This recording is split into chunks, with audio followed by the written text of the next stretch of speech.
ഇരുണ്ട നിറത്തിലുള്ള വരകൾ എന്നെ ഭയങ്കരമായിട്ട് സ്ട്രൈക്ക് ചെയ്തു.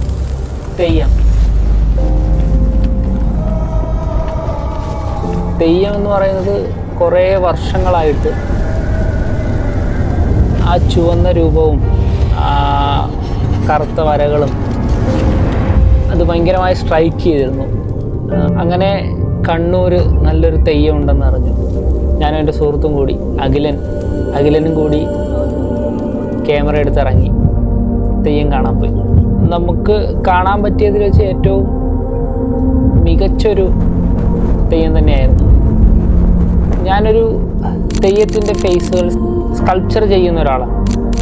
എന്നെ സംബന്ധിച്ചിടത്തോളം ആ ഇരുണ്ട വരകളിലും ആ ചുവന്ന നിറത്തിലും എന്തോ ഒരുപാട് വികാരങ്ങൾ ഒളിഞ്ഞിരിക്കുന്നു. ഒരു ഉയർത്തെഴുന്നേൽപ്പിന്റെ കഥ പറയാനുള്ളത് പോലെ തോന്നി. ഒരു ധൈര്യം, ഒരു ആവേശം എല്ലാം എനിക്കതിലുണ്ട്. ആ വരകൾക്ക് നൂറ്റാണ്ടിന്റെ ചരിത്രം പറയാനുണ്ട്.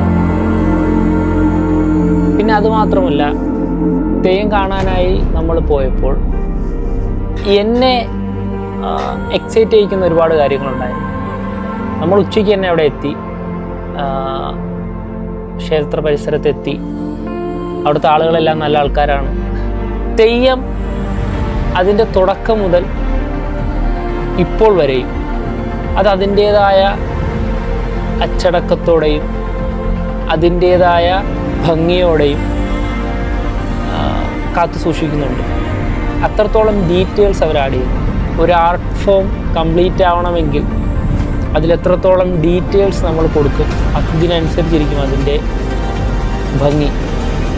ഇന്ന് നമ്മൾ നിൽക്കുന്ന കാലഘട്ടത്തിൽ ഈ തെയ്യം എന്ന് പറയുന്ന ഒരു കലാരൂപത്തിന് ധരിക്കുന്ന വസ്ത്രത്തിലായാലും ഉപയോഗിക്കുന്ന നിറങ്ങളിലാണെങ്കിലും എല്ലാത്തിലും ആർട്ടിഫിഷ്യൽ സാധനങ്ങൾ അവർക്ക് ഉപയോഗിക്കാം.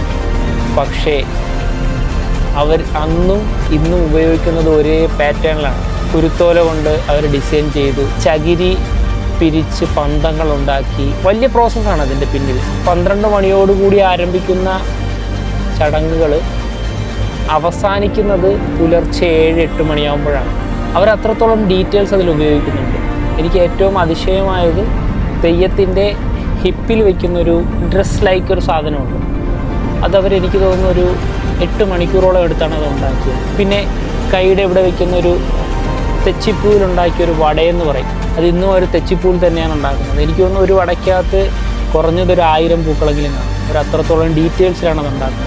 അത്രത്തോളം ഡീറ്റെയിൽസ് അതിൽ ഉൾക്കൊള്ളുന്നത് കൊണ്ടാണ് ഇന്നും തെയ്യം കാണാനായി എല്ലാ വിഭാഗത്തിൽപ്പെട്ട ആൾക്കാരും അവിടെ എത്തുന്നത്.